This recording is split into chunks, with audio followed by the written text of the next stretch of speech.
ଖୋଳା କେମିତି ଖୋଳା ହେଇଥିଲା ସେଥିପାଇଁ ବି ଆମ ଭୁବନେଶ୍ୱର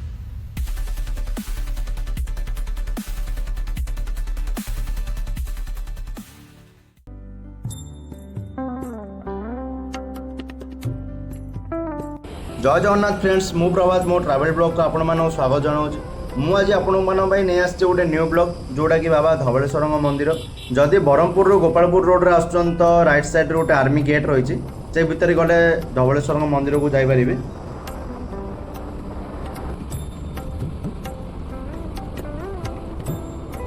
ब्रह्मपुर टू डिस्टेंस रही पाखापाखि 14 ରୁ 15 किलोमीटर एंड भुवनेश्वर रु जदि आसुचन डिस्टेंस रहिबो 170 ରୁ 180 किलोमीटर मंदिर को जीवा रास्ता रे धवलेश्वर बोर्ड लगी तो रास्ता जानापी इजी रही जाए जे यही मंदिर तृतीय जुगर रही बर्तमान एवं मंदिर पाखापाखि आसीगली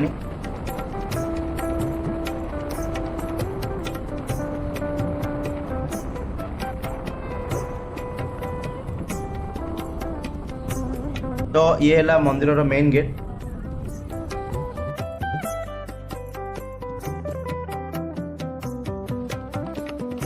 मुझे भितर को जाऊँगी भितर मंदिर केमिति कौन रही देखा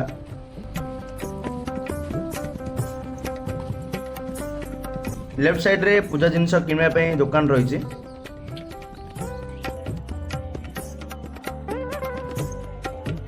तो ये मंदिर बहुत तल को रही यहाँ हूँ एग्जिट गेट से पटे एंट्री पे गेट रही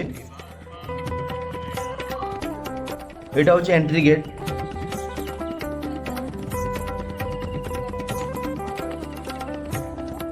एठी रही बाबा धवलेश्वर मंदिर तो मु प्रभात आपण मानक स्वागत जनाऊँ तो मु बर्तमान पहुंच सारी बाबा धवलेश्वर मंदिर पाखे तो चलतु भितर जावा ठाकुर को दर्शन करवा और तार मंदिर चारिपार्श्व को देखा ये गोटे वृषभंकर मूर्ति रही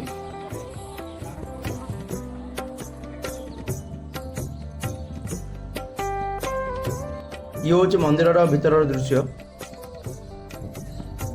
कहुए जे यही मंदिर तृतीय जुगर रही आसी पूरा मंदिर बाली पोती रही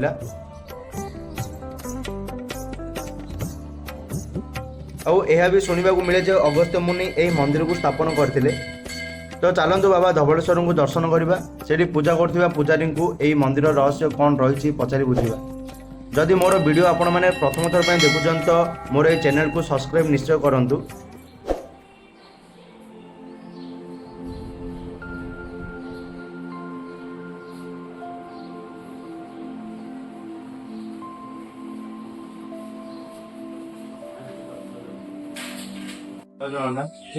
भुवनेश्वर तो मुझे ब्लॉग बनाऊे मु दर्शक मान जन चाहूँगी मंदिर कौन रहस्य किमान रही जना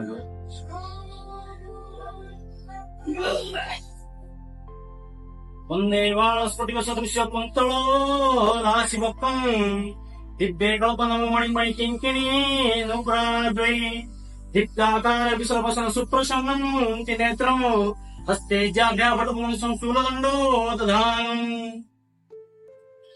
धवलेश्वर पीठ अगस्त्य मुनि स्थापन करते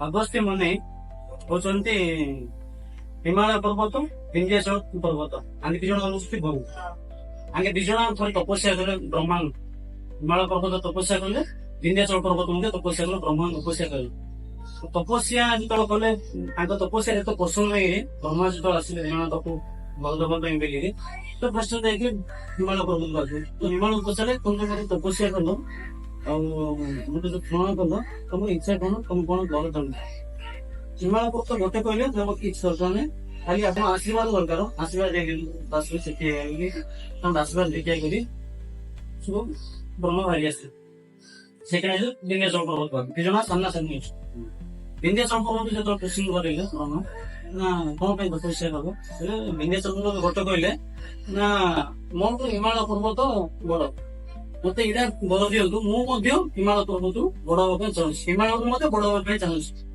ब्रह्मा तपस बाहरी आसे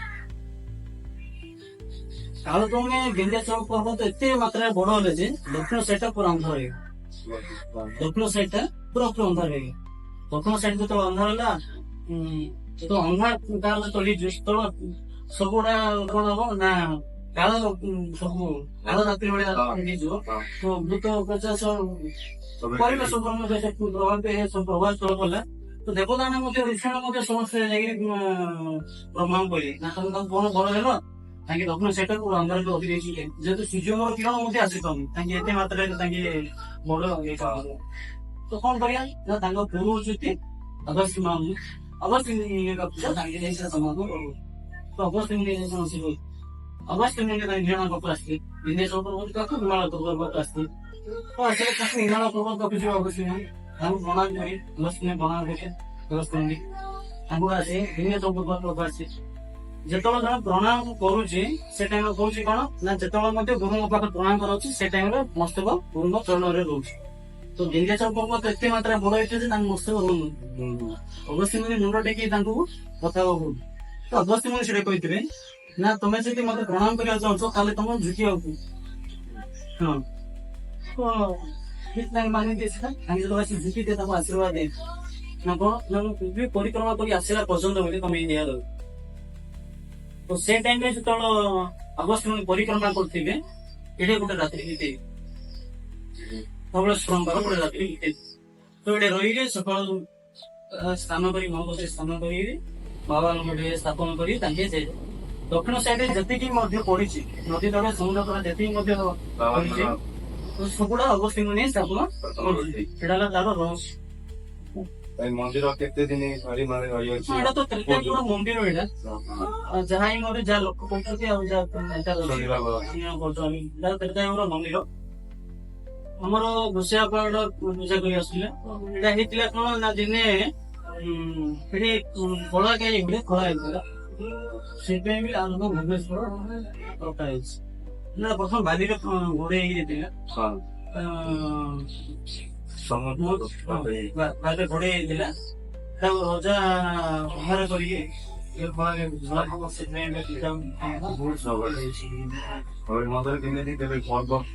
ପର୍ବ ହଉଛି ଆମର ଶ୍ରାବଣ ମାସକୁ ଷ୍ଟାର୍ଟ ହଉଛି।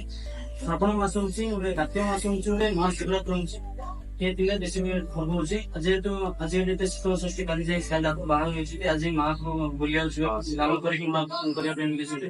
ଏଇଟା ଗୋଟେ ବାବାଙ୍କର ବହୁତ ବଡ ଉତ୍ସବ ହଉଛି। ଯେହେତୁ ଏଇଟା ଗାଁ ଭିତରେ ପ୍ରତ୍ୟେକ ଗାଁର ଲୋକ ଆସି ବାବାଙ୍କୁ ନିମନ୍ତ୍ରଣ କରି ଆସିବେ ଗାଁ ପରିକ୍ରମା କରିକି।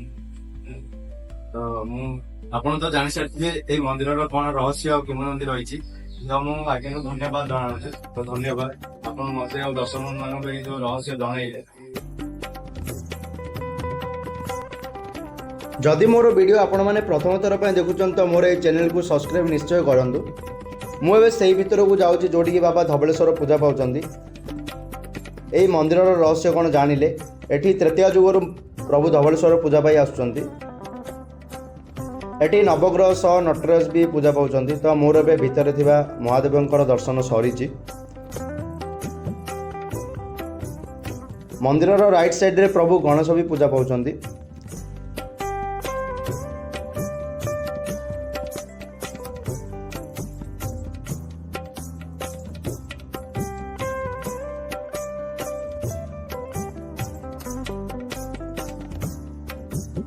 ପଛରେ ରହିଛନ୍ତି କାର୍ତ୍ତିକ।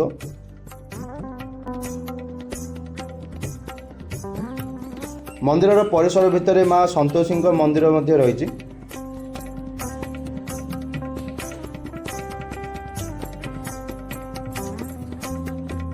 ତ ମୋର ବର୍ତ୍ତମାନ ଏବେ ମା ସନ୍ତୋଷୀଙ୍କ ଦର୍ଶନ ସରିଛି। ମନ୍ଦିରର ଲେଫ୍ଟ ସାଇଡ଼୍ରେ ମା ପାର୍ବତୀଙ୍କ ମନ୍ଦିର ରହିଛି। ଶିବଙ୍କ ମନ୍ଦିରକୁ ଅର୍ଦ୍ଧ ପରିକ୍ରମା କରାଯାଏ। ତ ମୁଁ ଏବେ ମା ପାର୍ବତୀଙ୍କ ଦର୍ଶନ ପାଇଁ ଯାଉଛି।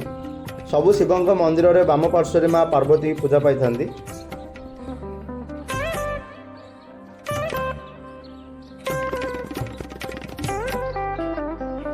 ଏଠି ପୂଜା ପାଉଛନ୍ତି ମା ପାର୍ବତୀ।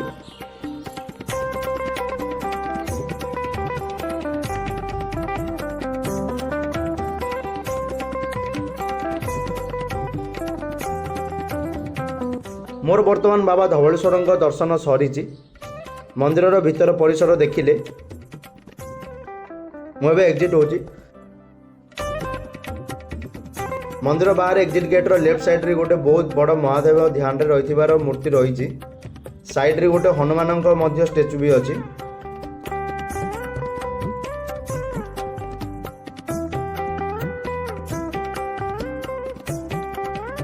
ଭିତରେ ହିଁ ଗୋଟେ ଅଗସ୍ତ୍ୟ ମୁନିଙ୍କ ବି ଗୋଟେ ଷ୍ଟାଚୁ ରଖାଯାଇଛି। এই ମନ୍ଦିରକୁ ଅଗସ୍ତ୍ୟ ମୁନି ସ୍ଥାପନ କରିଥିଲେ ତ ସେଥିପାଇଁ ଏଠି ତାଙ୍କର ବି ଗୋଟେ ପ୍ରତିମୂର୍ତ୍ତି ବନାଯାଇଛି।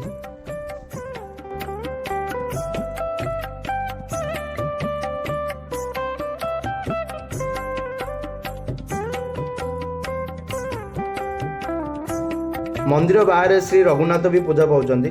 ତ এই ମନ୍ଦିରଟି ଏଣ୍ଟ୍ରି ଗେଟ୍ର ଲେଫ୍ଟ ସାଇଡ୍ରେ ଅଛି।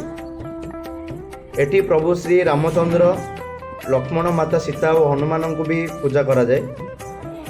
ମୋର ଏବେ ଶ୍ରୀ ରଘୁନାଥଙ୍କ ଦର୍ଶନ ସରିଛି। ମନ୍ଦିରର ଫ୍ରଣ୍ଟରେ ସାଇବାବାଙ୍କର ମନ୍ଦିର ଅଛି। ତ ମୁଁ ଏବେ ମନ୍ଦିର ଭିତରକୁ ଯାଉଛି।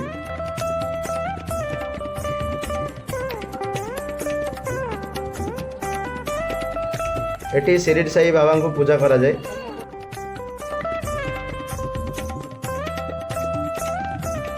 ମୋର ଏବେ ବାବା ଧବଳେଶ୍ୱରଙ୍କ ମନ୍ଦିର ସହ ବାହାରେ ଥିବା ସବୁ ମନ୍ଦିରର ଦର୍ଶନ ସରିଛି। ତ ଏପଟେ ହେଉଛି ସି ବିଚ୍କୁ ରାସ୍ତା। ଏପଟେ ଯଦି ଯାଉଛନ୍ତି ତ ଚାଲି ଚାଲି ଯିବାକୁ ପଡ଼ିବ। ସେପଟେ ବାଇକ୍ ବି ଯାଏ, ବାଇକ୍ କାର୍ ସବୁ ଯାଉଛନ୍ତି।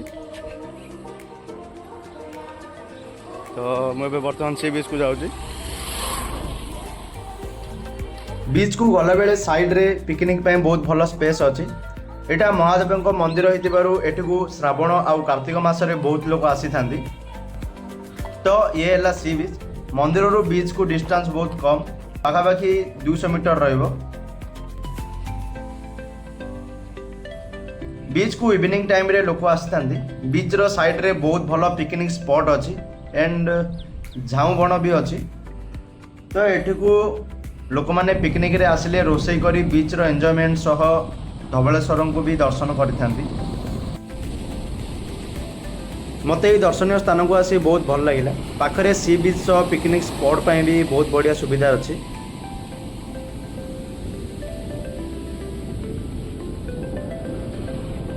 ତ ମୁଁ ଆପଣମାନଙ୍କୁ ସଜେଷ୍ଟ କରିବି, ଯଦି ବ୍ରହ୍ମପୁର ଆସୁଛନ୍ତି ତ ଏହି ଜାଗାକୁ ନିଜ ଫ୍ୟାମିଲି ଆଉ ଫ୍ରେଣ୍ଡମାନଙ୍କ ସହ ଆସି ବାବା ଧବଳେଶ୍ୱରଙ୍କ ଦର୍ଶନ ସହ ସି ବିଚ୍ର ବି ଏନ୍ଜୟ ନିଅନ୍ତୁ। ଆଶା କରୁଛି ଭିଡ଼ିଓଟି ପୁରା ଦେଖିଥିବେ। ମୋର ଚ୍ୟାନେଲକୁ ସବସ୍କ୍ରାଇବ୍ ଆଣ୍ଡ ଭିଡ଼ିଓଟିକୁ ଲାଇକ୍ ଆଣ୍ଡ ସେୟାର କରନ୍ତୁ। କମେଣ୍ଟରେ ନିଶ୍ଚୟ ହର ହର ମହାଦେବ ଲେଖନ୍ତୁ। ଜୟ ଜଗନ୍ନାଥ।